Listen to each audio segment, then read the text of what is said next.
بسم اللہ الرحمن الرحیم اللہم صلی علی محمد عبدک و رسولک علی المؤمنین والمؤمنات والمسلمین والمسلمات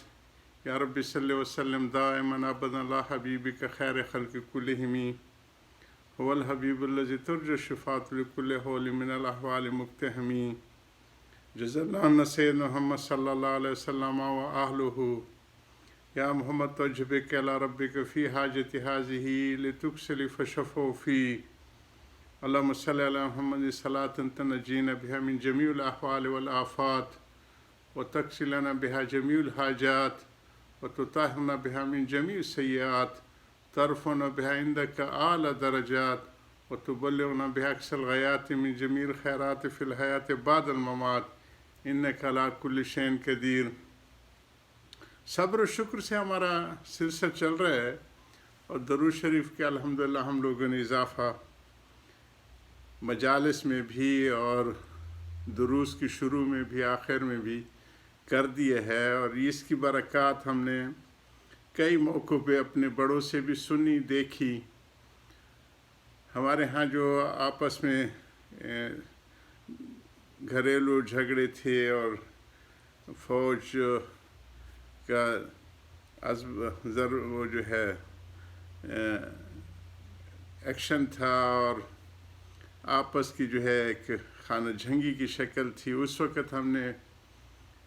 اس کو وہاں چترال سے شروع کیا تھا۔ سوات آپریشن کی ابتدا ہو رہی تھی، اللہ نے پاکستان پہ کرم کیا، وہ ساری چیزیں ختم ہو گئیں۔ پھر یہ کرونا جب شروع ہوا تو ہم بندہ پاکستان میں تھا، پاکستان میں یہ شروع کیا۔ الحمدللہ وہاں پاکستان میں سب سے کم کیسز ہوئے اور عالمی سطح پہ ان ملکوں میں شامل ہے جس میں کم سے کم۔ تو اب پھر سنا کہ دوسری سیکنڈ لیئر آ رہی ہے، سارے ملک پریشان ہیں، ہر جگہ اسی کا چرچہ کیا جا رہا ہے۔ تو پھر میں اپنے دوستوں سے بھی درخواست کرتا ہوں کہ اپنے مجالس میں، اپنے شب و روز میں درود شریف کی کثرت کریں، اور یہ جو میں نے سارے دروز پڑھے ہیں ان میں بڑی تاثیر ہے، اگر یہ ہوں تو وہ نور علی نور ہے۔ جمعہ کی مجلس میں ہم لوگوں نے 100 نام حضور صلی اللہ علیہ وسلم کے ساتھ، محمد صلی اللہ علیہ وسلم، احمد صلی اللہ علیہ وسلم، حامد صلی اللہ علیہ وسلم، آخر تک ان چیزوں کو اگر ہم اپنے گھروں میں اور اپنی زندگیوں میں اس کا رواج ڈال دیں تو انشاءاللہ یہ ساری وبائیں و بلائیں اور انفرادی بھی، ملکی بھی، انسانیت سے بھی اللہ پاک ہٹائیں گے۔ وہ قدرت والے ہیں۔ حضور صلی اللہ علیہ وسلم کو تو شفیع المذنبین بنا کے بھیجے گئے، ان کی شفاعت یقیناً قبول ہے۔ تو اسی کو جاری رکھتے ہیں۔ ہم لوگ 28 نمبر صفحے پہ پہنچے تھے، صبر و شکر کی جو حضرت کے خطبات ہیں حکیم الامت کے، اس کا پہلا واس چل رہا ہے فضائل صبر کا۔ اس میں ہم مولانا روم صاحب رحمہ اللہ شمس تبریز کے عنوان تک پہنچے تھے کہ پھر وہ انگلش کی مجلس اور ہمارے دروشی کی مجلس کے بیچ میں وقفہ آ گیا۔ اس میں 2 چیزیں ہیں اور یہ اسی کا حصہ ہے کہ مولوی ہرگز نشد مولائے روم تا مرید شمس تبریز نشد، کہ انسان کو اور اس میں جو ہے اشتباہ اور نیابت اللہ والا جو ہے، اللہ پاک کی جو ہے قرآن میں آیت کا بھی ذکر آیا کہ 2 طرح کے اللہ کے نیک بندوں کی شان ہوتی ہے، اور ساری چیزوں میں کسی چیز کو خاص خصوصیت اللہ پاک عطا فرما دیتے، جیسے حرم ہے، حرمین کو زمین کے باقی ٹکڑوں پہ خاص ایک شرف حاصل ہے۔ اسی طرح جو اینٹیں مسجد میں لگ جاتی ہے وہ شرف اور کرامت والی ہو جاتی ہیں۔ انسانوں میں بھی انبیاء سب سے زیادہ شان والے، پھر صحابہ کرام ان میں انسانوں میں سب سے زیادہ شان والے، اور اللہ کے نیک بندے جو ہوتے ہیں، اولیاء جن کو کہتے ہیں، اولیاء اللہ لا خوف علیہم ولا ہم یحزنون،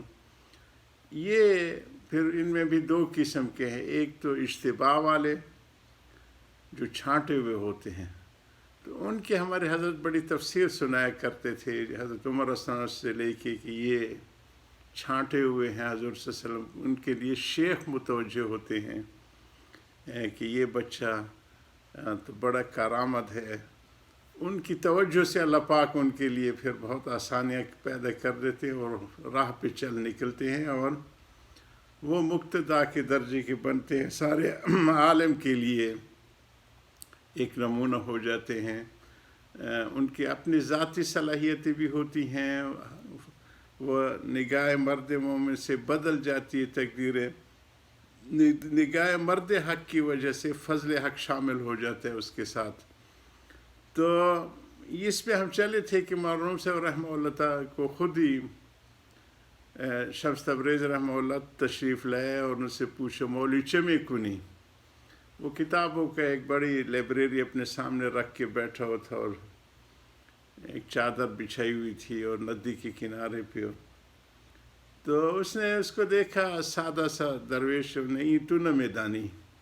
کہ ان علمی نکتوں کو یہ کیا جانے گا ایک دیہاتی۔ تو انہوں نے وہ چاروں کونے چادر کے پکڑ کے، ہمارے ہاں پشتو میں اور وہاں فارسی افغانستان میں اس کو غٹا کہتے ہیں، اور جو دوسرے ہیں ہمارے سندھی کے اکابرین ہیں، ہمارے سرائکی اور سندھی کی جو کہتے ہیں اس کو کہتے ہیں کہ پنڈ بنا کے وہ انہوں نے شروع کی، تو وہ اٹھا کے انہوں نے ندی میں پھینک دی، اور پھر جو اس نے رونا کیا کہ کلمی نسخے تھے وہ تو، اور پھر حضرت نے وہ ہاتھ ڈال کے، کرامت تھی، وہ کرامت بھی اللہ پاک کے نیک بندوں کی حق ہے، اس میں اس کے سامنے رکھ دیا، تو انہیں کہا اینچی است، وہاں کہ حضرت نے فرمائے اینتو نہ میدانی، وہ پنڈ پھر نکال دی جو تھی، نہ چادر پہ کوئی پانی تھا نہ کتابوں پہ تھا، بلکہ وہ کتابوں پہ وہ مٹی بھی ویسے پڑی ہوئی تھی جو لائبریریوں میں عام طور پہ ہوتی ہے۔ اس کے بعد وہ کہتے ہیں صد کتب اور آنکھ در نار کن، ان کو جو ہے نا آگ میں پھینکو۔ علم اور تقوی اور فہم دین یہ اللہ پاک نے اہل اللہ کی صحبت سے جوڑا ہے۔ اس کا ابتدائی حصہ تو ٹھیک ہے، نافع ہے، مبادی ہے، علم جو ہے یہ مبادی ہوتا ہے، الف با تا سا جیسے ابتدا کرتے ہیں، اور عمل مقاصد میں سے ہے، اور عمل جو ہے آتا ہے وہ فہم دین کے ساتھ اور اہل اللہ کی صحبت کے ساتھ، اور اس کے اندر پھر جو کمال آتا ہے وہ پھر اللہ پاک کی چیز واہ بھی ہوتی ہے، اپنے ماس فضل سے جو ہے وہ عطا کرتے ہیں ہر ایک کو اپنے، یعنی ہر روز جو ہے نا اس کی تجلیات کی نئی شان، نئی آن، نئی شان کے ساتھ متوجہ ہوتی ہے۔ انبیاء بھی یہی دعا کرتے ہیں فاتحۃ الکتاب کی، اولیاء بھی یہی کرتے ہیں، روز مانگتے ہیں اللہ پاک سے کہ سیدھا راہ ہمیں بتا، اور اپنے، اور وہ جو ہے فہم دین اور تقوی کا تعلق جو ہے وہ نور ہے اللہ سبحانہ تعالیٰ کا۔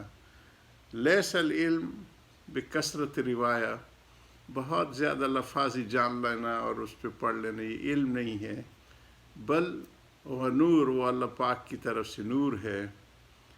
یکسب القلوب، جو دلوں میں قرار پاتا ہے،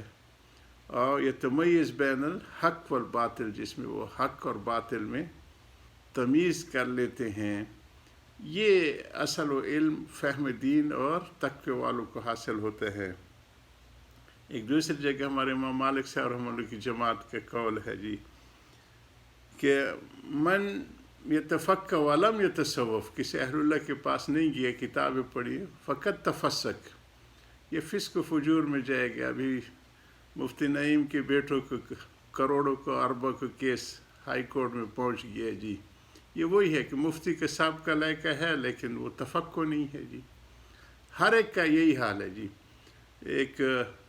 مولوی صاحب کی طرف مجھے حضرت فضلان سے اشارہ کیا کہ وہ تو ایک کنال تو اس نے لی ہوئی ہے، کئی کنالے اس نے سرکاری زمین کی ہوئی، اور اس کی وہ سفارش کے لیے گیا تھا، تو وہ مال وال نے ان کو کہا کم از کم وہ ریکارڈ کو تو ٹھیک کرے نا جی. تو یہ حال ہے ہمارے. اور وہ بڑے پیر بھی ہوتے ہیں، متقی بھی ہوتے ہیں. تو اللہ تعالی ہم سب کو اہل اللہ کی صحبت دے اور حقیقی علم کا نور عطا فرمائے. یا ربی صلی وسلم دائما ابدا علی حبیبک خیر خلق کلہم وصلی اللہ سید الکائنات و اکرم مخلوقات صلاۃ تسبق الغیات. آمین آمین برحمتک.